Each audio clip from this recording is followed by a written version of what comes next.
I was Lin Xiaoyu, the top student in math in high school, and had just live-streamed how to solve cubic equations for my online fans when the accident happened.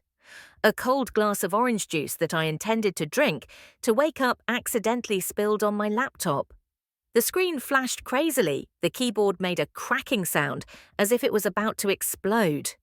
In a panic, I hit the enter key 4 times in a row hoping to save the situation.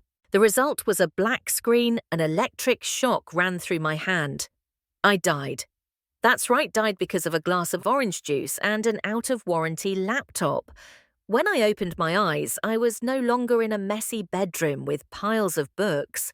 Instead, I was sitting on a red velvet chair, wearing a sparkling princess dress, in the middle of a dark room reeking of cigarettes and strong alcohol. Surrounding me were dozens of men in black suits, their faces fierce, all bowing their heads to look at me. A scarred man knelt on one knee and respectfully said, "Miss Minna, the spa in the Western Street dares to open an underground casino in our area. How should we handle it?" "Miss," I said bewildered, "Miss Minna, how should we handle it?" "3 casinos, what the hell is this?" A second ago, I was still solving the derivative. Now I'm a gangster boss, ordering people to be dealt with. "I want to go home, Mum." But the cold gaze of the man sitting in the main chair, probably my father in this body, made me understand. Silence here is death. I took a breath and forced an arrogant smile. "Let me think, you guys, just wait. Welcome to Ken Stories channel." The room was dead silent except for the ticking of the wall clock as if counting down my life. "I am Lin Xiaoyu, now Tang Minna, the daughter of the Tang family, the most notorious criminal clan in Asia, controlling the port's casinos and all kinds of illegal activities in Shenzhen." The heavy princess dress glittering with fake diamonds made me itchy, but I didn't dare to move. The scarred man was still kneeling, waiting for an answer. The surrounding eyes ranged from respectful to disdainful, as if they were evaluating whether this young lady had enough ability or was just a golden doll controlled by her father. I wasn't stupid. The top 1 in high school math wasn't just a title. If I wanted to survive here, I had to read the situation quickly. The Tang family wasn't just a gang, but an empire with its own rules. Tang Tianxiong, the man sitting in the chair, was my father, at least in this body. He had eyes as sharp as knives, silver-streaked hair that was swept back, and a voice as deep as a rock. "Minna, speak up. Don't disappoint your father." I swallowed, trying to keep a calm face. That spa dared to open an underground casino. It must not be simple. Who is behind them? My question made the scarred man look up, his eyes slightly surprised. "Humph, at least I know how to stall for time." He replied, "Miss, it's a new gang that has emerged in the Western streets. They dare to be so bold because they have insiders from the police department backing them up." The police department? I almost laughed. This is truly a world of novels where everything is so dramatic that it's absurd. But I quickly realized that if I don't handle it properly, I will be considered useless. And in this world, useless means being eliminated. I nodded, looking confident. "Temporarily monitor. Don't act rashly. I need more information." The henchmen looked at each other, some of them slightly curled their lips, as if both disappointed and mocking. Duong Tianheng only snorted lightly, but his eyes softened a bit. "Good, you know how to think, back off." I left the room with my heart pounding, my legs weak. The heavy wooden door closed behind me, leaving me with a series of questions. Who am I here? What power does Duong Manyi really have, and most importantly, how to survive in this snake's nest? I was taken to a private room, a ridiculously luxurious space with a bed, 4 pillars, dragons and phoenixes, bright red silk curtains, and a wardrobe larger than my old rented room. But what caught my attention was the photo on the table of a young girl about 17 years old, who looked exactly like me in this body standing next to Tian Hom Street. The girl Duong Manyi smiled brightly, but her eyes were empty, like a meticulously made-up doll. I sat down on the chair and tried to rummage through Duong Manyi's memories. Strangely, I had no specific memories, only fragmented feelings being controlled, protected, but always being monitored. Tang Mina is the precious gem of the Tang family, but this gem has no right to make her own decisions. Every move is controlled by her father and the bodyguards. I told myself no one is going to save me, so I have to learn to save myself. The door opened, a young man walked in, tall and thin, wearing a white shirt with rolled-up sleeves, naturally messy black hair and long narrow eyes as sharp as knives. He leaned against the door, looking at me with a curious and arrogant expression. "Miss Mina, you performed well today. You bought a few days, but then what? Bingsi Hai wouldn't wait." I narrowed my eyes, trying to keep my voice cold. "Who are you? And don't call me Miss." It sounded so cheesy. He laughed, walked closer, and bent down to my eye level. I was Lu Mingzi, her new personal bodyguard and housekeeper. As for cheesy, she'd get used to it. No one here dared to call her by her first name, Lu Mingzi. This name sounded familiar, like the male lead in the novels I'd skimmed through in my spare time. But his gaze didn't resemble a romance novel male lead at all. It was cold and calculating, as if he was testing me. I stood up to face him, my voice arrogant. "If you're a bodyguard, your job is to protect me, not stand here and mock me. Now tell me, what is Bingsi Hai?" Lu Mingze raised his eyebrows, clearly not expecting me to dare to respond. He sat down on the opposite chair, crossed his legs, and lowered his voice. Bingsi Hai was a group of upstart thugs specializing in smuggling through Shenzhen port. They dared to open an underground casino because they had a police insider protecting them. How did she want to handle it? Go straight or play dirty? I tried to hide my confusion. What did playing dirty mean? He smiled faintly, pulling out a small USB from his pocket. This was a list of Sihai's transactions with the police. If she dared to give it to the press, but be careful, because doing so would be cutting off her own path out. I held the USB feeling like I was holding a bomb. The path out was also operating illegally, and if I exposed Sihai, I could drag my whole family down the cliff. But if I did nothing, I would be seen as useless. I looked straight into Lu Mingzi's eyes, my voice cold. "Are you challenging me?" He shrugged. "Get up, I'm just doing my job." "Miss, you decide for yourself, but remember that one wrong step here is death." I didn't sleep all night. The USB was on the table, looming under the dim desk lamp, as if mocking my helplessness. I am not the real Tang Mina, but I have to live as her, at least until I find a way to return to the old world. But how can I return when I don't know why I time-traveled?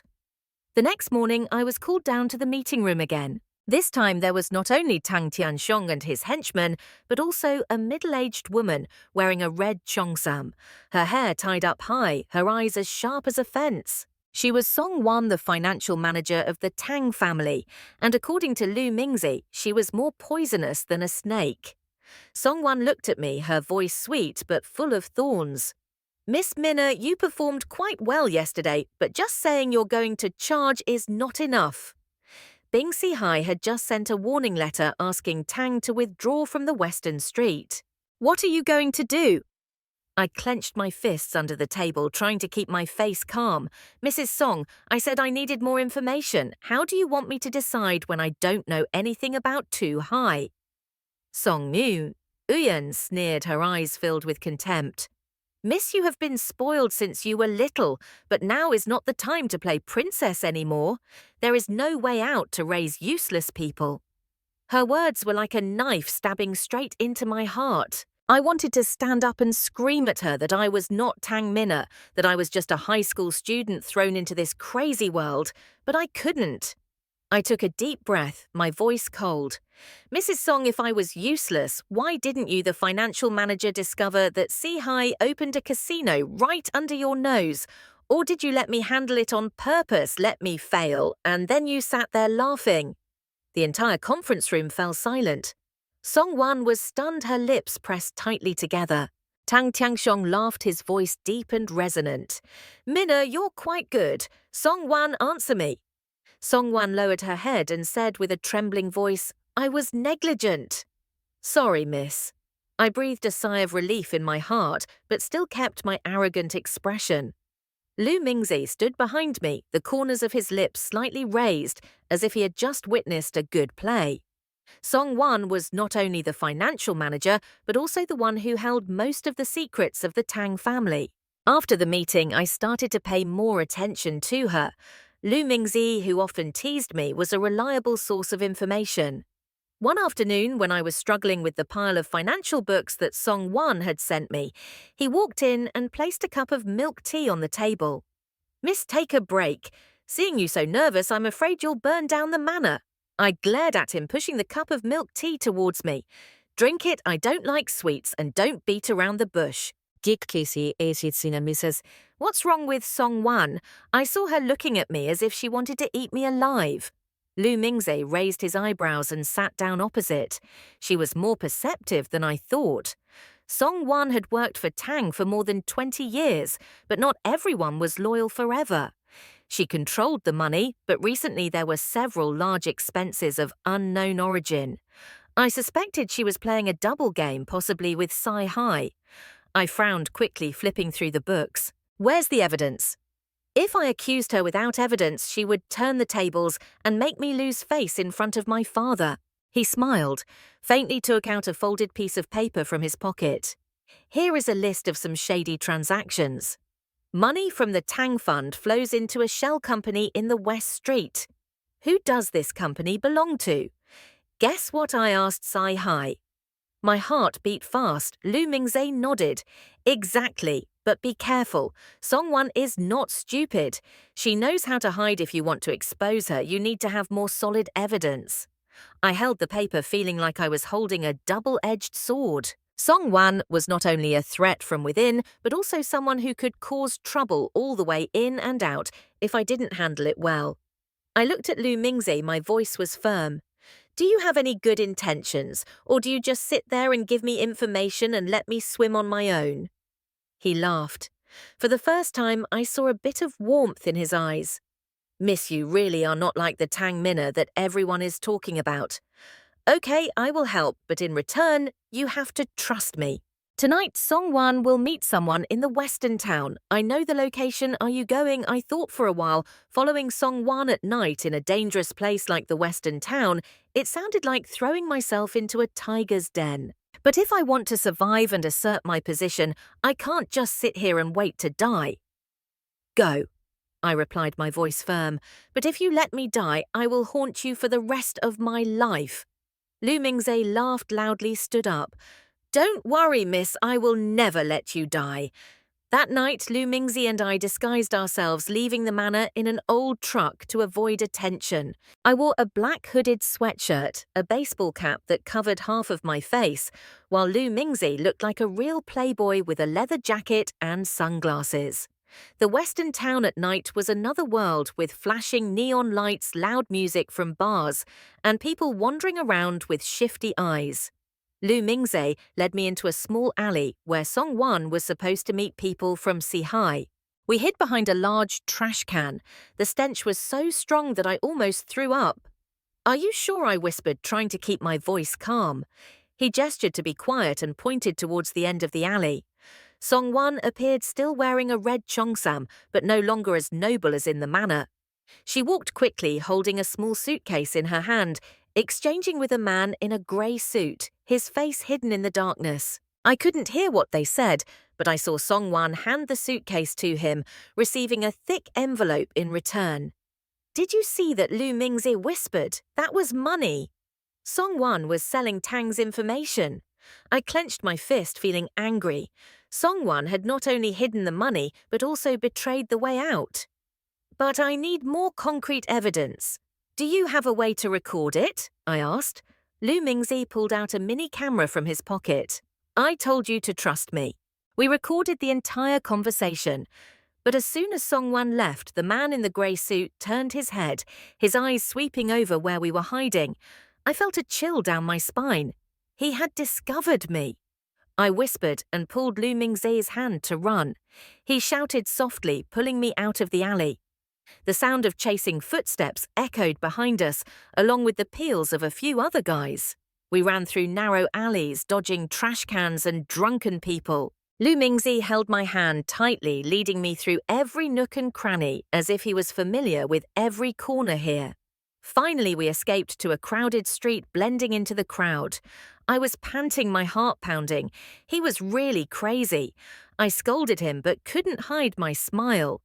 Lu Mingzi handed me the video he had just recorded. "Miss, this is my first gift to you. Use it wisely." The video was my first weapon, but I knew Songwan wasn't easy to deal with. Not only was she smart, she also had a deep network of connections. If I acted too hastily, she would turn the tables and make me the slanderer. The next day, the Tang family held a reception at the Yongheng Hotel, the most magnificent building in Shenzhen, where the Tang family showed off their power to their partners, from the business world to rival gangs. I wore a tight black silk dress, my hair was in a high bun, and I wore sparkling pearl earrings, looking like I had just stepped out of a 90s Hong Kong movie. My father, Tang Tianxiong, sat at the main table laughing heartily, with a fat guy in a white suit holding a cigar as big as a big toe. Around them, the bodyguards in black suits stood like statues, their cold eyes scanning each guest, ready to act if anything happened. I picked up the glass of wine and took a small sip to be polite. The wine tasted bitter and astringent, but nothing unusual. Until my head spun, my legs went weak, and the glass fell to the floor, shattering into pieces. The sound of the glass clanging made the entire banquet hall fall silent. I tried to hold on to the edge of the table, but my eyes went dark and everything fell into darkness. When I woke up, I was lying on a hospital bed in a private room of the hotel, smelling a strong smell of disinfectant. Lu Mingzi was leaning against the wall, his long, narrow eyes looking at me with a face that was both worried and mocking. "Miss, you really know how to make the entire banquet hall panic, fainting in the middle of a crowd. What a way out of your reputation." I gritted my teeth and tried to sit up, even though my head was still pounding. "Are you just standing there mocking me? Who poisoned me?" Lu Mingzi shrugged, handing me a test result from the Tang family's personal doctor. A low dose of anesthetic mixed in the wine, not enough to kill her, but enough to make her lose face. Her father is going crazy out there, demanding to turn the family upside down to find the culprit. I skimmed through this paper, my heart pounding, poisoning me in the middle of Tang Ra's party. Who would be so bold? And then the image of a woman flashed through my mind, Bai Ya Ling Tang Tianxiong's new little daddy. She had a sweet smile like honey and sharp eyes like knives, and was the #1 suspect. Bai Ya Ling appeared in Tang Ra's manor a few weeks ago like a poisonous wind blowing into this suffocating world. She was young, around 30 years old, wearing a tight dress that showed off her perfect curves, wavy hair, and a sweet smile like cotton candy. Tang Tianxiong was crazy about her, always seeing the two of them holding hands, giggling and laughing. But with the instinct of a high school student who had read a bunch of romance novels, I immediately realized that Bai Yarling's eyes were not simple. It was the gaze of a predatory fox, always calculating every step to climb to my stepmother's position. I wasn't the real Tang Minna, but I wasn't stupid enough to let her ride on my neck. After the fainting incident, I started to pay attention to Bai Yarling's every move. She always appeared right when Tang Tianxiong needed her, pouring wine-making drinks, even pretending to care about me with empty questions like, "Minna, how's your meal? Do you need me to buy anything for you?" I just smiled faintly and replied, "Miss Bai, I don't lack anything, but thank you for your concern." Lu Mingzi stood behind me, snorting softly. "Miss, you're acting too well. I almost believed you were really grateful to her." I glared at him. "Shut up, I'm investigating." The investigation was real. I didn't believe Bai Yarling was innocent. A woman who had just entered the exit less than a month ago dared to drug me. She was either too stupid or had someone backing her up. And I couldn't help but think of Song Wan, the financial manager I had suspected since the shady transaction in the Western Street. These two people, one was a mistress, the other was the one holding the money, most likely joining forces to overthrow me, or worse, the exit. My counterattack plan started with a crazy idea: installing cameras. The exit had a dense security system, but I needed something more secretive. No one knew, not even Lu Mingze.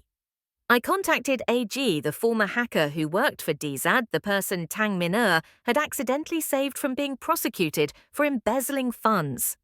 AG was now a person living in the dark, working for anyone who paid high prices. I met AG in a dark alley in the Western Street where the smell of garbage and cigarettes mixed together.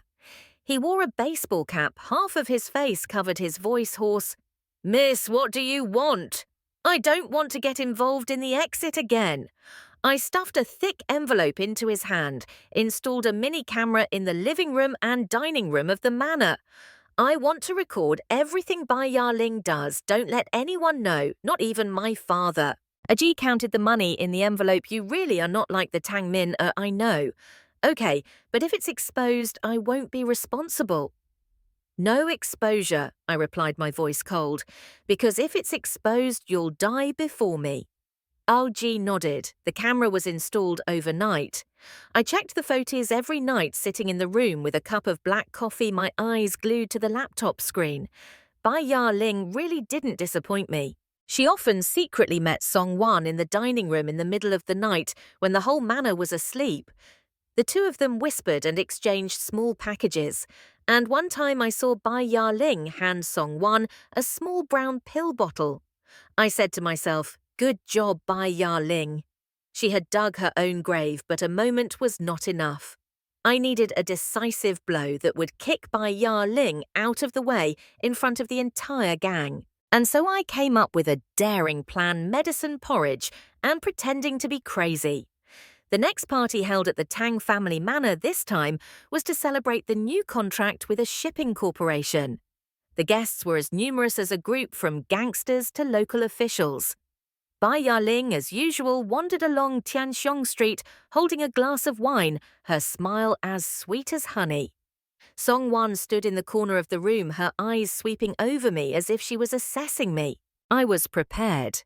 Before the party, I snuck into the kitchen where Bai Yarling usually prepared wine for Tang Tianxiong. I replaced the medicine bottle in her pocket with a harmless bottle of saline and attached a small microphone to my button. Lu Mingze, who didn't know the whole plan, still stood close to me, his eyes alert. "Miss, what are you going to do?" he whispered when he saw me holding a glass of red wine, his eyes sparkling. "Just stand there and watch," I replied with a wink. When the party started, I deliberately stood close to Bai Yarling, pretending to stagger like I was drunk. As expected, she handed me another glass of wine. "Minna, drink less or you'll pass out like last time." Her voice was sweet, but her eyes revealed her smugness. I held the glass of wine, pretended to take a sip, then suddenly screamed, holding my head and falling to the floor. "Oh my God, my head, what did you put in the wine?" The whole banquet hall was in chaos. Tang Tianxiong stood up, his face red. "Minna, what's wrong with you?" I rolled around on the floor, acting like it was real, my eyes rolled back, my mouth foaming from the mint candy I had stuffed in my mouth. "Bai Yarling, she put drugs again. Dad saved me." Bai Yarling turned pale, took a few steps back. "No, I didn't do anything." "Minna, you're talking nonsense." Tang Tianxiong turned to her, his eyes looking like he wanted to eat her alive. "Yarling, explain." At that moment, I woke up weakly, pointing at her. "Dad, check her bag. She might have drugs in her bag." The bodyguards immediately rushed over, searched Bai Yarling's bag. A small brown bottle of medicine fell out. Song Wan stood in the corner of the room, her face drained of blood, clearly not expecting their plan to be exposed so quickly. That evening, in front of the entire guild, Tang Tianxiong publicly expelled Bai Yarling. Photos from the camera was broadcast on the big screen, clearly showing her and Song Wan exchanging the potion. Bai Yarling cried and begged, but no one was moved. Song Wan, although not expelled, was ordered by Tang Tianxiong to further investigate her shady dealings with Bing Sihai. When the party ended, I stood on the balcony looking down at the courtyard of the manor, feeling relieved but still heavy. Lu Mingze appeared beside me, hands in pockets, teasing, "Miss, you are truly a natural actor. I almost believed you were poisoned." I turned to him. "Do you think I did this by acting that's called intelligence?" Lu Mingze, you should learn from it. He laughed loudly for the first time, not refuting. All right, miss, but be careful. Song Wan is still there, and she is not as easy to deal with as Bai Yarling. I nodded, my eyes glimmering towards the horizon of the inferno, where the neon lights were flashing like warnings. Bai Yarling was just a small piece. Song Wan was the real poisonous snake. And I knew this battle had just begun. After Bai Yarling's exposure, Tang Min began to feel that I was not completely powerless in this world of martial arts. But the price of winning a battle was the increasingly dense suspicion from those around me, even those I thought I could trust. And Lu Mingze, my bodyguard and butler, was becoming a big question in my mind. Lu Mingze was different from the other bodyguards on the way out. Not only was he tall and thin with sharp, narrow eyes, but he also had a way of speaking that was both sarcastic and sincere, making it impossible for me to guess what he was thinking. The evenings sitting with him, analysing the books, the times he pulled me away from danger in the Western Street, or the way he smiled faintly when I dealt with Bak Na Lin, all made my heart beat faster. Lam Tudong laughed at the weak female protagonists of romance novels, and now found myself sinking deeper into a strange feeling for a bodyguard, but that feeling was quickly extinguished by a discovery that sent a chill down my spine. One afternoon, while searching my private room for documents related to Tong Uyen, I discovered a tiny wiretapping device hidden under the table. Sophisticated equipment, not a cheap toy. I immediately called the old hacker Akiet to check. "This is high-end." Akit said, his voice hoarse, his eyes darting. "Only someone on the way out would have the chance to put it here." "Who do you suspect?" I gritted my teeth, my mind spinning. Who could enter my room so often without being suspected? The bodyguards wouldn't dare. Song Wan could, but she rarely showed herself directly. Then my eyes suddenly stopped at Luke Min Trak, who was standing outside the door, his eyes calm as if nothing had happened. He was the only one who regularly entered my room under the pretext of reporting or protecting me. "Did you put this on?" I threw the wiretap on the table. My voice was cold as ice. Lu Mingze frowned. His eyes were slightly surprised, but quickly returned to calm. "Miss, are you accusing me? Don't call me miss," I shouted, feeling a mixture of anger and disappointment. "You're the only one who comes in and out of my room. Who else but you could do this?" He stepped closer, his voice low. "You think I betrayed you after all I've done?" I sneered, trying to hide the pain in my heart. "What did you do? You gave me Songwan's video, dragged me all over the Western Street, and now what is the purpose of setting up the wiretap?" Selling the information to Sihai or someone else, Lu Mingze looked at me. His eyes darkened, but he didn't say anything. His silence was an admission. I clenched my fists, my voice trembling. "You go from now on. I don't need a bodyguard like you anymore." He stood still for a moment, then turned and left without a word of explanation. The door closed behind me, leaving me with an empty feeling. I told myself that I was right, that I couldn't trust anyone in this world. But why did my heart hurt so much? A week later, I almost never saw Lu Mingze again. He was sent to work at the port under Tang Tianxiong's orders. I tried to focus on investigating Song Wan, but my mind kept being pulled back to Lu Mingze's eyes that day, both hurt and helpless. I scolded myself for being stupid. This was not the time to be weak because of a bodyguard. Then, one evening, when I was on my way back from a meeting with partners in the East Street, Tang Ra's armoured car was ambushed. The sound of gunfire rang out, the car windows shattered, and I only had time to scream before being pushed to the floor of the car. A figure rushed to shield me, blood splashed on my shirt, hot. I looked up stunned to see Lu Mingze's face pale, his hand holding the wound on his shoulder, but still holding my hand tightly. "Are you okay?" he gasped, his voice weak. "Why?" I shouted, my hand trembling as I touched the blood on his shirt.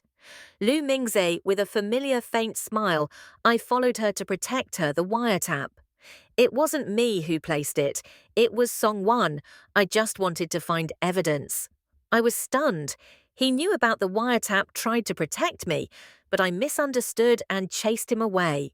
The other bodyguards quickly controlled the situation, capturing a few of Sihai's gunmen.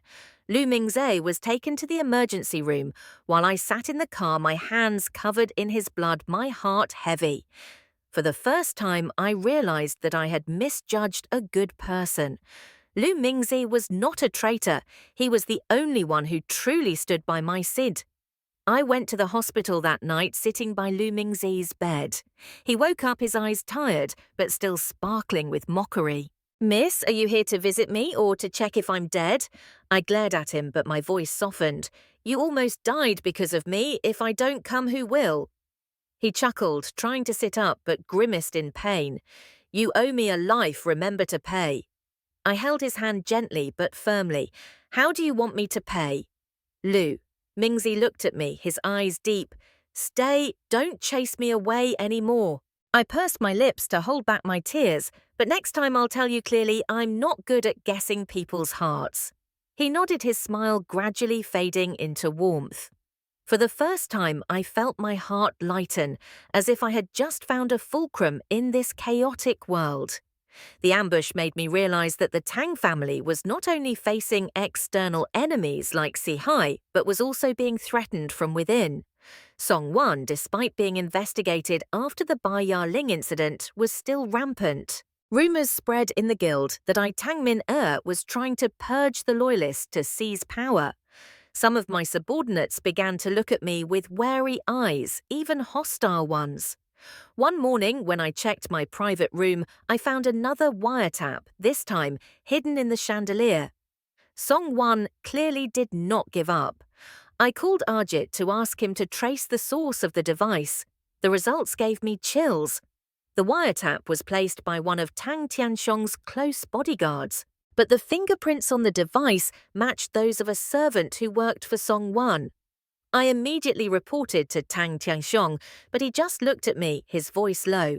"Minna, you're smart, but don't be too hasty. Song-won has been a member of the Tang family since before you were born.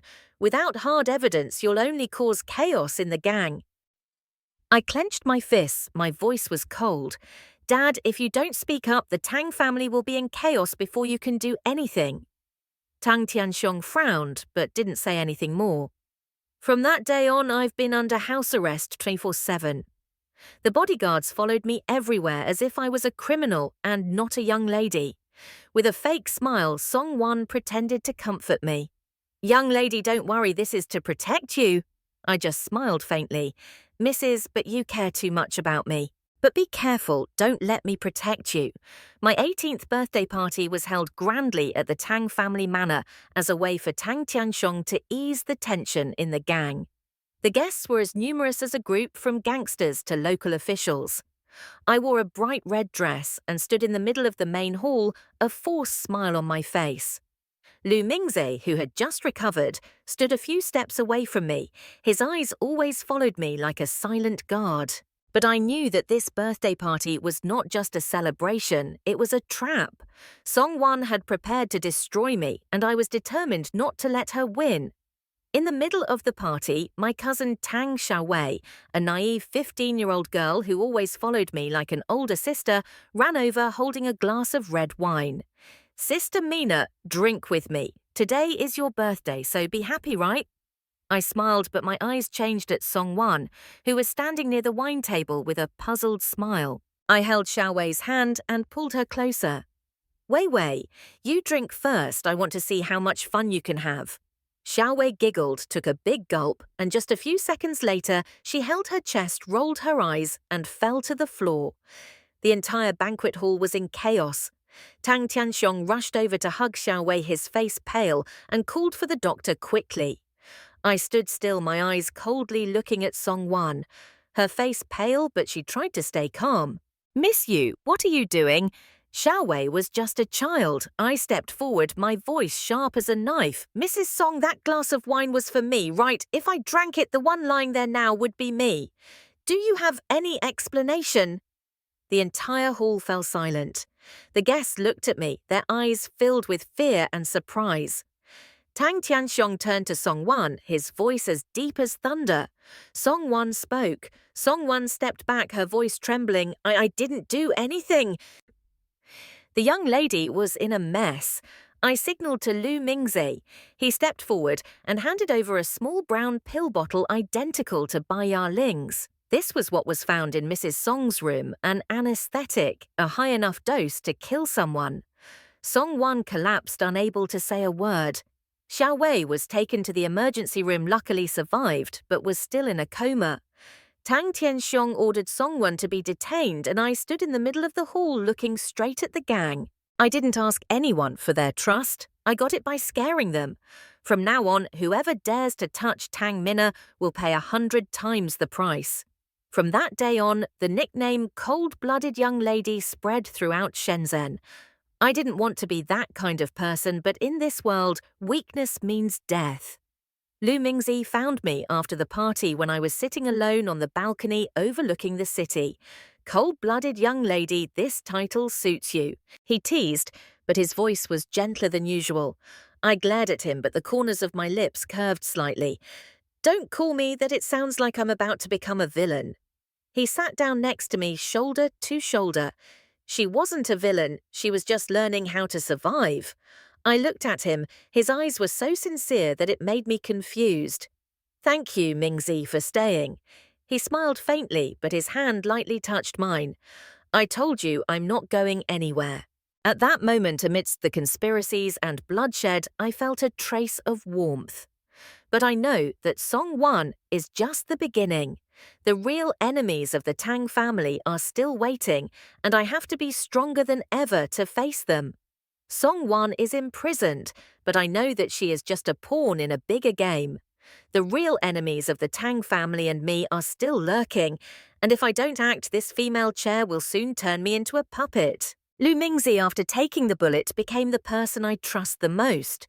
He is not only my bodyguard, but also the only one who dares to speak directly to me, although sometimes his sarcastic mouth makes me want to throw shoes at my face. But it is the sincerity in his eyes, when he said, I am not going anywhere, that made me determined that if I have to play this game of power, I will play to the end, and I need him by my side. Song Wan is imprisoned, but I know that she is just a pawn in a bigger game. The real enemies of the Tang family and me are still lurking, and if I don't act, this female position will soon turn me into a puppet. After taking the bullet, Lu Mingzi became the person I trusted the most. He was not only my bodyguard, but also the only one who dared to speak directly to me. Although sometimes his sarcastic mouth made me want to throw shoes at my face. But it was the sincerity in his eyes when he said I wasn't going anywhere that made me determined. If I had to play this power game, I would play it to the end, and I needed him by my side. After Xiao Wei's near-death incident, the Tang family fell into an unprecedented state of tension. Some loyal followers began to suspect each other, and the small branches in the gang were eager to split up.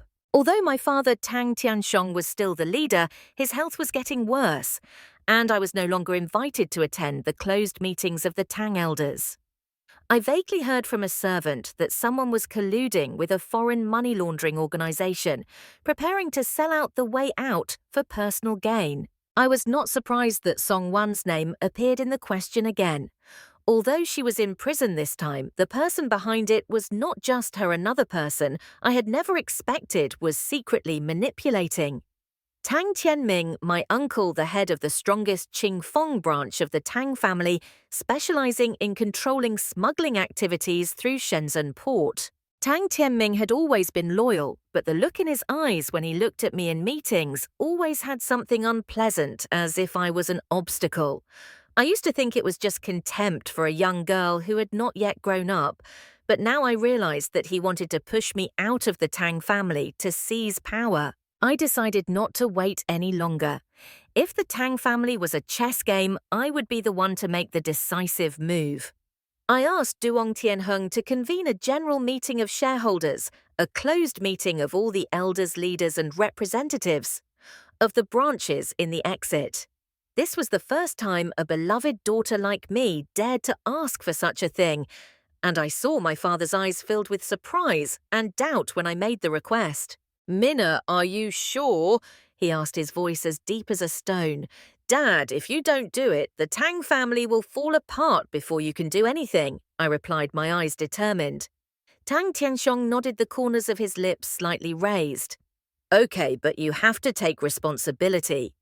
The meeting took place in a large room in the Tang family manor, with a long wooden table, upholstered chairs, and a heavy atmosphere like before a storm. The elders sat on both sides, their faces tense, while Tang Tianming sat opposite me, his eyes cold but unable to hide his complacency. I wore a black suit, my hair tied high, no longer the haughty young lady look, but instead the sharpness of someone ready to fight. Lu Mingzi stood behind me, silent, but always alert, like a leopard ready to pounce. I stood up, my voice calm but sharp. Today I gathered everyone not to ask for opinions, but to expose a plot that could destroy the way out. The whole meeting room was in an uproar. Tang Tianming curled his lips, his voice low. Minna, you're young, be careful with your words. Falsely accusing others is no joke. I smiled faintly, signaling my hacker AG, who was now officially working for me, to enter. He brought a projector and a USB, which Lu Mingzi and I had been preparing for the past week. Uncle Tianming, you're right, falsely accusing others is not a good idea, so I have evidence. The screen showed confidential documents, a receipt for transferring money from the Qingfeng branch's account to a shell company in Hong Kong, emails exchanged between Tang Tianming and an international money laundering organization, and even a recording of a conversation between him and Song Wan, where he promised to take care of her if the plan succeeded. The entire conference room fell silent. An older elder asked with a trembling voice, Tianming, how do you explain… Tang Tianming's face paled, but he still tried to remain calm. This was fake. Minna, you dare to make up stories to frame me. I walked over, looked straight into his eyes, and said coldly, Uncle Tianming, if you think I'm a fake, call an expert to check. But I remind you, the Tang family doesn't forgive traitors, and neither do I. The elders began to whisper. Some of the neutral people who had once doubted me because of my nickname, the cold-blooded young lady, now looked at me with different eyes. One stood up, his voice low.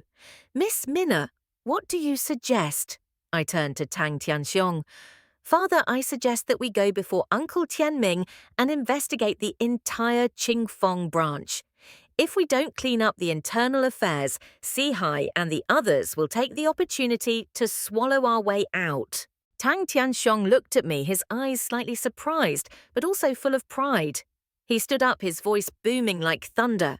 Minna is right. Tianming, from now on, the Qingfeng branch will be managed by Minna, who objected. No one dared to speak. Duong Tianmin was dragged out of the room, his face ashen. I stood there, feeling the weight of everyone's gazes. Luke Min Trak stood behind me and whispered, Miss, you just made history. The Thanfeng branch, which had only been led by men throughout history, was now in my hands. I was not only a beloved daughter, but had become a real leader. But I knew that this power came with a price. Even though Song Wan was imprisoned, she could still pull strings from the shadows. The Four Seas were wooing the West streets, and those who had once been loyal to Tang Tianming would not accept me easily. That night I sat in the new office of the Qingfeng branch, overlooking the sparkling port of Shenzhen. Lu Mingzi walked in and placed a cup of black coffee on the table. Miss, aren't you sleeping? Staying up late as a leader like this will make you age prematurely. I glared at him, but the corners of my lips curled up slightly. Are you worried about me or my looks? He laughed loudly and sat down across from us, but honestly, she did a good job. I didn't expect her to dare confront Tang Tianming in front of the entire gang. I took a sip of coffee, my voice softening. I didn't want to do this, but if I wasn't strong, the Tang family would collapse, and I didn't want to lose them. Important people. Lu Mingzi looked at me, his eyes deep. You won't lose me, miss. After the fateful meeting, the Qingfeng branch fell into my hands, but not everything went smoothly. Tang Tianming's old henchmen secretly opposed me, refusing to carry out the orders of a brat like me. Sihai, a rival gang, took advantage of the internal turmoil in the Tang dynasty to continuously cause trouble at Shenzhen port, from sabotaging goods to bribing our people. I worked day and night analyzing reporting meeting with the elders and even personally going to the port to supervise. Lu Mingzi, as usual, was always by my side, both protecting and taunting me, so that I wouldn't collapse under the pressure. "Miss, are you planning to turn yourself into a machine?" he asked one night, while I was still sitting in the office, my eyes red from staying up late. He placed a cup of hot tea on the table, his eyes slightly worried.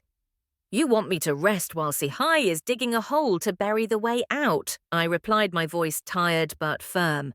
"If I stop, they will swallow us." Lu Mingzi sat down opposite. "If you don't stop, I have no opinion. But be careful, the enemy is not only outside, there are still poisonous snakes on the way out." I knew he was right. Songwon, even though she was in prison, still had a way to contact the outside. Rumors about my greed for power continued to spread, and some elders began to question whether I was capable of leading the Qingfeng branch. But I didn't expect that the biggest enemy was not Songwan nor Sihai, but a plot aimed directly at the person I loved the most. Tang Tianxiong, my father. The assassination happened on a rainy afternoon. Tang Tianxiong was on his way to a secret meeting with Shenzhen port officials when his convoy was ambushed. 3 black SUVs blocked the road, guns fired continuously, and smoke bombs disrupted the bodyguard formation. When I received the news, I was in the Qingfeng office holding a report on the shipment stolen by Sihai. The phone rang, and Lu Mingzi's rare, non-sarcastic voice rang out, "Miss, come to the hospital immediately. Your father was attacked." I rushed out of the office, not even bothering to put on my coat, so I was soaked in the rain. When I arrived at the hospital, the scene before my eyes left me speechless. Tang Tianxiong lay on the bed, his face pale, bandages wrapped around his chest and shoulders, the heart monitor beeping steadily, but each beep seemed to stab my heart. He was still alive, but the doctor said he had suffered severe trauma, a bullet grazed his lung, and he would need a long time to recover if he was lucky. Lu Mingzi stood beside him, his shoulder still bandaged from the previous bullet stop, his eyes darkened. Sihai was behind this, but I suspected someone inside was helping. No one knew her father's schedule except those closest to him. I clenched my fists, my nails digging into my flesh. "Songwan," I growled. And she was still controlling everything from inside the cabinet. Lu Mingzi nodded. "I've had Arjie trace it. There was a call from the prison to a number in Hong Kong right before the attack. What do you want to do?" I looked at my father, the man who used to be the invincible symbol of the Tang family, now as weak as a lamp in the wind. "I want to scream, I want to smash everything, but I can't. Not now." "Find someone who helps," I said, my voice cold as ice. And I wanted to see Songwan personally. That night I went to the prison where Songwan was being held. She sat behind bars, still wearing a red cheongsam, her hair tied up high, her eyes cold as if she had never been subdued. "Miss Minna," she said, her voice sweet, but full of thorns. "Are you here to visit me or to beg me?" I smiled faintly and sat down on the opposite chair. "Mrs. Song, do you think you still have a chance? My father almost died, and I know you were behind it." Songwan laughed contemptuously. She was smart, but not enough. The way out was not just me or her, it was a machine. And this machine didn't need a cold-blooded young lady. It needed someone who knew how to compromise. "Compromise?" I tilted my head, my voice sarcastic. Like the way she sold the way out to Too High and the money laundering organization in Hong Kong, she thought I didn't know. Songwan was stunned, her eyes filled with panic. I stood up and looked straight into her eyes. "You lost Songwan, and this time no one will save you." I left the prison, my heart heavy but determined. Songwan may be a poisonous snake, but I will cut off that snake's head no matter the cost. A few days later, Tang Tianxiong woke up. I sat by the hospital bed trying to hide my red eyes after a sleepless night. He held my hand, his voice weak but full of authority. Minna, I'm sorry I underestimated you, thinking you were just a child, but you are the true heir of the Tang family. I pursed my lips, feeling a lump in my throat. It was the first time he called me that not his beloved daughter or his daughter, but his heir. I wanted to cry, wanted to hug him and say that I was scared that I didn't want to lose him, but I couldn't. Not Tang Minna, not the cold-blooded young lady. I just nodded, my voice firm. Dad, I won't let Tang fall apart. He smiled, his eyes filled with pride. I know, but be careful, Minna, the greater the power, the more enemies. Tang Tianxiong decided to withdraw from the leadership role, handing over the entire Tang to me. The elders objected, but no one dared to challenge me after what I had done. I stood in front of the guild in the familiar meeting room, my eyes scanning each person. As long as the Tang family is alive, I will continue to fight, I declared, my voice echoing. Whoever wants to challenge me can step forward. No one dared to move. Lu Mingze stood behind me and smiled softly, his eyes filled with tears. But this victory was not sweet. That night I returned to my room, locked the door, and for the first time let myself cry. I cried for my father, for Xiao Wei, who had not yet woken up, for the people I might lose in this war. But I wiped my tears, stood up, and opened my laptop. Ajie had just sent an email with a list of those who assisted Song Wan in the assassination. The war was not over, and I, Tang Minna, would not stop. After the assassination attempt, Tang Tianxiong's health, my father's health, was getting worse. He was in the hospital more than at home, and I became the one who actually ran the exit. The Qingfeng branch under my control gradually stabilized, but the rival gang Sihai kept putting pressure on me. They attacked the shipments at the port, bribed our people, and even spread rumors that I was leading the exit to the path of destruction. I worked tirelessly, meeting with the elders, checking the books, and personally going to the port to supervise.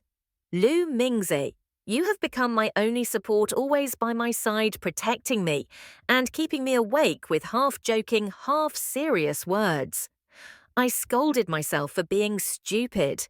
This was not the time to think about feelings, not when Sihai was lurking, and the Tang family was still full of enemies. But I didn't expect that this time the enemy was not only Sihai, but also a ghost from Tang Minna's past. One morning when I was preparing for a meeting with partners in Dong Street, Ajie, my hacker, sent an urgent email. Attached was a video and a series of hacked emails from Sihai's server. I opened the video and my heart stopped beating.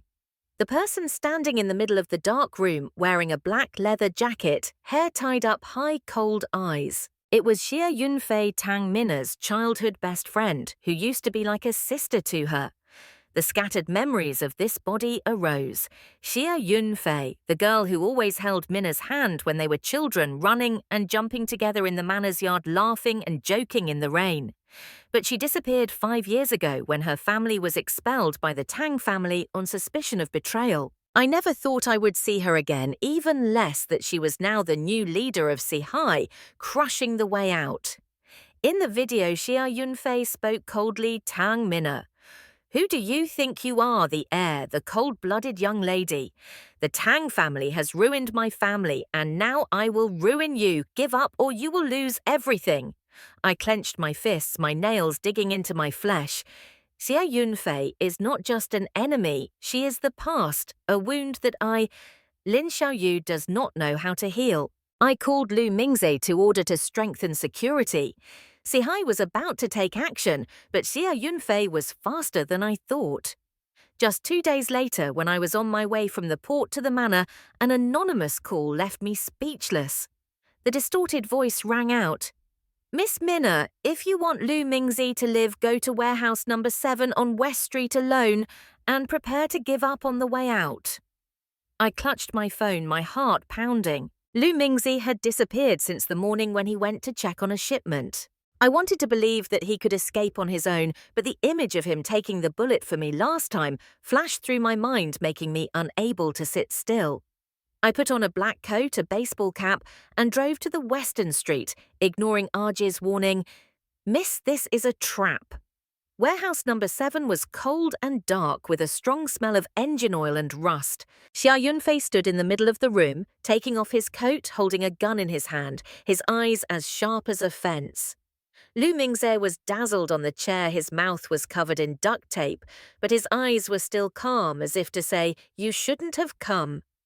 Min Xia Yunfei said, his voice both familiar and unfamiliar.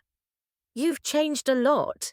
In the past, you wouldn't have dared to step in here, but you're still stupid enough to risk everything for a bodyguard." I gritted my teeth, my voice cold. "What do you want, Yunfei? The Tang family, or just revenge?" She sneered, stepped closer, the muzzle of the gun pointed at Lu Mingze. "I want you to kneel. Give up the position of leader of Tang Tang, publicly withdraw, and hand over the Thanfong branch to Tu Hai, otherwise he will die." I looked at Luke Mintrak. My heart felt like it was being squeezed. He shook his head slightly, his eyes determined as if to say, "Don't do it, but I can't lose him." "Not him, not now." I took a deep breath, my voice trembling.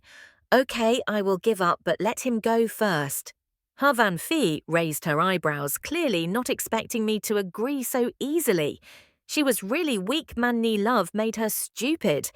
But just as she signalled her juniors to let Luke Mintrak go, an explosion rang out. Smoke filled the warehouse, and Luke Mintrak somehow managed to cut the rope. It turned out that he had hidden a small knife in his shoe beforehand. He rushed forward and pushed me to the floor, at the same time pulling out a gun from the waistband of a nearby junior. Gunshots rang out continuously, and amidst the chaos he shouted, "Min run! I won't run!" I picked up an iron bar on the floor, stood up and fought alongside him. Xia Yunfei was taken by surprise and tried to shoot at me, but Lu Mingze shielded him. The bullet grazed his arm, blood soaked his shirt. In that moment, amidst the smoke and blood, he grabbed my hand, his voice hoarse. "Minna, I love you. Don't ever think about giving up for me. You are the Tang family, and I need you to be strong." I was stunned, my heart pounding, but there was no time to respond. We counterattacked, coordinating well, as if we had fought 100 times before. AG turned out to have led a team of Tang bodyguards to come to the rescue, promptly controlling Sihai's henchmen. Xia Yunfei was captured. The look in her eyes when she looked at me was no longer hatred, but deep pain. "Minna, you win, but you will lose more than you think." Xia Yunfei's words were like a curse. When I returned to the hospital, I received the news. Tang Tianxiong, my father, had passed away while I was fighting in the warehouse. The doctor said he had heart failure, unable to bear the pressure from old injuries and the stress of the past few days. I stood by his bed looking at his face, as calm as if he was sleeping, and felt like the whole world had collapsed. I wanted to scream, wanted to cry, but I couldn't. Not in front of the elders, not in front of the guild. I returned to the manor to call an emergency meeting. The elders looked at me, their eyes filled with worry and doubt.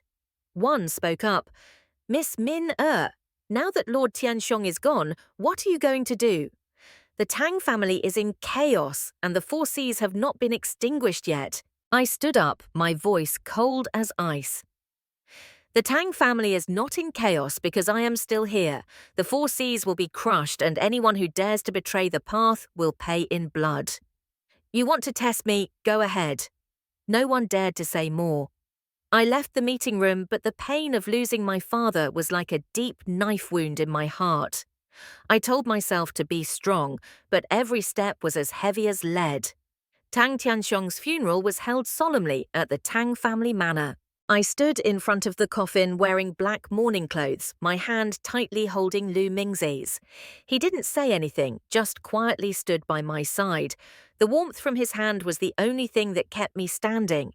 I didn't cry, I didn't lower my head. I looked straight at the crowd of elders, henchmen, partners, and even enemies lurking somewhere. My eyes were cold, not wavering at all, and the whole world knew that Tang Minna had changed. I was no longer the girl who only knew how to fight to survive. I was the one leading the way out, and I would make the enemy pay. The crowd whispered the nickname "cold-blooded young lady" rang out again, but this time it carried a different weight. They weren't just afraid of me, they were— I looked at my eyes. That night, I sat in my office looking at the picture of my father on the table. Lu Mingzi walked in his arm still bandaged, but the familiar faint smile had returned. "Minna, are you okay?" I turned around, my voice soft but firm. "I'm fine." "Thank you, Mingzi, for staying and for what you said in the warehouse." He stepped closer, bent down, his eyes deep. "I'm telling the truth, I love you, Minna. Whoever you are, I'm still here, but you have to promise to never think about giving up again." I smiled, not hiding my emotions for the first time. "I promise, and you have to promise to stay too. I need you, Mingzi." He held my hand, our fingers intertwined. I promised. In that moment between the pain of losing my father and the responsibility on my shoulders, I knew I wasn't alone. But Xia Yunfei was right, I won, but I had lost too much. Sihai was still there, and the dark secrets of the Tang family were waiting for me to uncover. This war is not over yet. I entered this world with the fear of a 17-year-old girl thrown into a nest of poisonous snakes. I once panicked because a glass of orange juice burned my laptop, once trembled before Duong Tianheng's cold eyes, and once almost lost my life because of cross-planting plots. But from the ashes of Duong, I rose up, overthrew the enemy, and became a leader with the nickname of Cold-Blooded Young Lady. Duong Tianheng's father's death was another final stab deep in my heart, but it also forged me into someone who not only survived, but also reshaped the entire underground world. Autonomy whispered about how a young girl could not maintain the empire that Duong Tianheng built. Tuhai, although weakened after Havan Fi's defeat, still secretly reorganized in the Western Street, attracting the disgruntled followers of the Duong family. I knew that if I continued on the old path of blood for blood, violence for violence, the Duong family would soon collapse, taking with it the people I was supposed to protect. Xiao Wei was still in a coma in the hospital. "Lu Mingzi, you shed blood for me and for the loyal followers who placed their trust in me." Lu Mingzi was no longer a bodyguard, but an indispensable companion, the first person to support my crazy idea to turn a criminal gang into a legitimate business group. One evening, when we were sitting in the Tanfeng branch office, the dim yellow light shone on his face. I shared my plan. I sat on the chair. In front of me were piles of reports about the shipment stolen by Tuhai. Lu Mingzi pushed the door open and entered. He didn't say anything, just silently watched me work as a way to comfort and give me strength. But it was that moment that gave me the motivation to speak up about my idea. "Mingzi, if I say I want to turn Tang into a legal corporation, what do you think?" He raised his eyebrows. "Legal? Are you planning to turn the gang into a company, Min? You really never bore me." I stood up, walked closer to him, and said firmly, "I'm serious. The more the Tang family's connections transportation network and connections can all become the foundation for a new empire. No guns, no blood, but legal business. Will you follow me?" Lu Mingzi looked at me, his eyes slightly surprised, but quickly turned into a familiar, faint smile. "Min, you know I'm not good at rejecting you, but you know how difficult this is, right? The elders will object, and Sihai won't leave you alone." I nodded, my eyes burning. "I know, but I'm not doing this for them. I'm doing it for my father, for Xiao Wei, and for ourselves. The underground world doesn't need to disappear, it just needs the light from someone who knows how to keep the lights on." He was silent for a moment, then nodded, his voice deep and warm. "Okay, I'll follow you." As usual, the plan to establish the Tian Lam group started with an urgent meeting with the elders and leaders of the Duong family. The familiar meeting room where I had overthrown Duong Tianmin was now filled with a tense atmosphere like before a storm. I stood in the middle wearing a tight black suit, my hair tied up high, my cold eyes scanning each person. On the table was a large board where Akit had prepared charts and detailed documents about the transformation plan. "Gentlemen, I'll start." His voice was low but resounding. "The way out had survived blood and fire, but if we don't change, we will die in the very thing we created. I propose to establish the Tian Lam Group to transform all of Duongjia's activities into legal businesses in shipping, real estate, and blockchain technology. We will maintain power, but not with guns, but with intelligence. The whole room was in an uproar. Mr. Lamb, an elderly elder with silver hair, stood up, his voice trembling with anger. "Miss Marnie, you say it's easy. The way out is to live by the underground law. If we go legal, we will lose all the port's relationships and even the respect of our enemies. Do you think investors will believe a criminal gang I signaled Ekit to turn on the projector?" The charts showed the revenue from Shenzhen Port International Shipping Network and the potential of blockchain technology in supply chain management. Mr. Lam, this is the detailed plan. We have Shenzhen Port International Shipping Network and relationships with local officials. Sihai wants to defeat us because they only know how to use violence. But if we legalize, they will have no chance. I walked closer to Mr. Lam, my voice sharp. Regarding investors, I have contacted 3 investment funds in Hong Kong and Singapore. They don't care who we used to be, they care about what we can bring, and Thien Lam will bring 10 times more profit than smuggling. Mr. Vuong, another elder, frowned. As for Tuhai, they will not stand by and watch us change, and that girl Ha Van Phi, she is still a threat. I smiled, my eyes cold. Tuhai will not have a chance. I have prepared a final blow, and about Ha Va Phi, she will no longer be a problem. My final blow is a dual attack combining technology and diplomacy. With the help of a Kiet, I hacked into Tuhai's server, collecting detailed evidence of smuggling activities, money laundering, and links to international criminal organizations. This file is hundreds of pages long, from fake invoices to emails exchanged with contacts in Eastern Europe. I did not send it directly to the police because that would lead to dangerous paths. Instead, I created an anonymous source and passed the data through an intermediary channel to the Shenzhen Police Department, ensuring that no one would trace us back. At the same time, I contacted Xia Yunfei, who was being held in a prison on the outskirts of Shenzhen. I visited her on a rainy afternoon, sitting across from her through thick glass, her eyes still cold, but mixed with pain. "Mina," she said, her voice hoarse, "are you here to show off your victory or to laugh at me?" I shook my head, my voice soft but firm. "Yunfei, I'm not here to laugh. I'm here to propose a deal to provide information about Sihai's international contacts, and I'll guarantee you a reduced sentence, even a chance to start over." She sneered, her eyes filled with suspicion. "You think I'll believe you? The Tang family destroyed my family, you're a part of it." I looked straight into her eyes, my voice low. "I can't change the past, Van Phi, but I can change the future. I'm building something bigger than the Tang family, bigger than Tuhai. If you want revenge, go ahead. But if you want a chance, take it, the choice is yours." She was silent, her eyes wavering. After a long minute, she nodded, her voice low but firm. "Okay, I will say it, but Manyi, you owe me one." I smiled faintly. "I know." With information from Ha Van Phi and evidence from Akit Tuhai was dismantled in a major police operation early next month. Their leaders were arrested, from the ringleaders in the western streets to the henchmen in Hong Kong.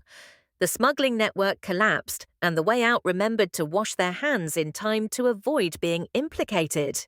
Ha Van Phi was transferred to another prison with a lighter sentence, and I kept my word to guarantee her a chance to start her life over. Thien Lam Group was officially launched on an autumn evening in a grand ceremony at Vin Hang Hotel, where I almost died from Bach Na Lin's poisoned wine. The main hall was lavishly decorated with sparkling crystal chandeliers and white silk curtains. Light. The guests were as numerous as a festival, investors from Hong Kong, Singapore, and even London. Local officials with polite smiles but wary eyes and loyal followers of the Tang family now wore suits instead of coats. I stood on the stage wearing a tight red dress, my hair loose pearl earrings sparkling under the lights. Behind me was a black and white photo of Tang Tianxiong's father with an arrogant but warm smile. I held the microphone, my eyes confidently scanning the crowd, my voice resounding. Tianlan is not just a corporation, it is proof that power does not need blood to exist. We will build a new empire based on wisdom, law, and vision. The underworld does not need to disappear, it only needs the light from those who know how to keep the lights on. The crowd applauded loudly, but I did not care about the applause. I looked down and saw Lu Mingze standing in the front row wearing a black suit, his eyes sparkling with pride. He was no longer a bodyguard, but the CEO of Tianlan.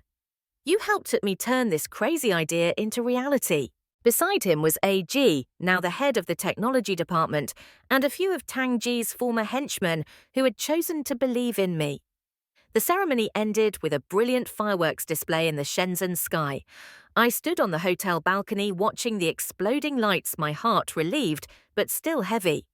Lu Mingze walked over, holding my hand, our fingers intertwined. "Minna, you did it!" He said, his voice warm. "Your father would be proud." I smiled, but my eyes were slightly sad. I did this for him, for Xiao Wei, and for all those who had passed away. But Mingze, have you ever thought about what price we will pay next? He turned to me, his eyes deep. Min-er, you are no longer a cold-blooded young lady. You are a leader, and you are not alone no matter what the cost. I will be here. I held his hand tightly, a warm feeling spreading. Thank you, Mingze, for not letting me fall. He chuckled, leaned down and placed a light kiss on my forehead. Thank you for keeping the lights on. Tianlan quickly became a new force in Shenzhen. We acquired small shipping companies, invested in blockchain technology to manage supply chains, and built a real estate complex right at Shenzhen port, which used to be the battlefield of Tangjia and Sihai. I worked tirelessly, but it was no longer long nights filled with blood and guns. Instead, I met with investors, negotiated with officials, and supervised major projects. The Tang elders who initially objected were gradually convinced when Tianlan's revenue far exceeded the profits from smuggling in the past.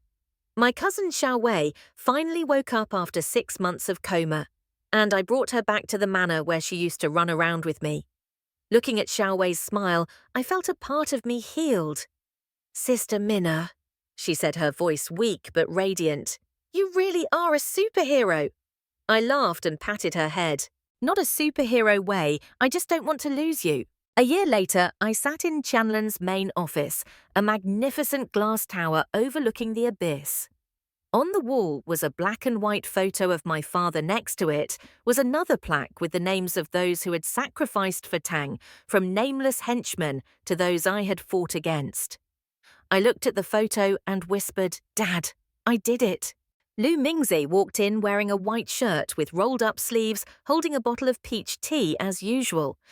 Minna, are you talking to the photo again? Be careful, people will think you're possessed. I glared at him, but the corners of my lips curled up. Don't you think it looks like my dad? And hey, Peach Dad, are you planning to open a shop? He laughed loudly and sat down next to me. If you open a shop, you have to be the first customer. But to be honest, Minna, you've changed this whole world. I'm not kidding. I looked at him, my eyes gentle. It's not me, Mingze, it's us. If it weren't for you, I would have collapsed long ago. He held my hand, our fingers intertwined. Then can we continue, no longer bodyguards and young ladies, but partners? I smiled and nodded. Partners and more. I stood up, walked out onto the office balcony, and looked down at the glittering Shenzhen. I didn't cry, but a part of me was still silent. I am no longer the Dongmanyi of the first day, panicked and scared. I am also no longer Lam Tu Du, the girl who dreamed of a peaceful life. I am the leader of Tianlam Group, the one who rebuilt the underground world with laws, intelligence, and a heart as hard as steel. But deep down, I still hold the fire that Tu V's father and Luke Min Trak lit, the fire of hope, of light, and of a future without blood. The story ends here. Don't forget to like, share, and subscribe to Ken Stories channel to discover new stories. See you again.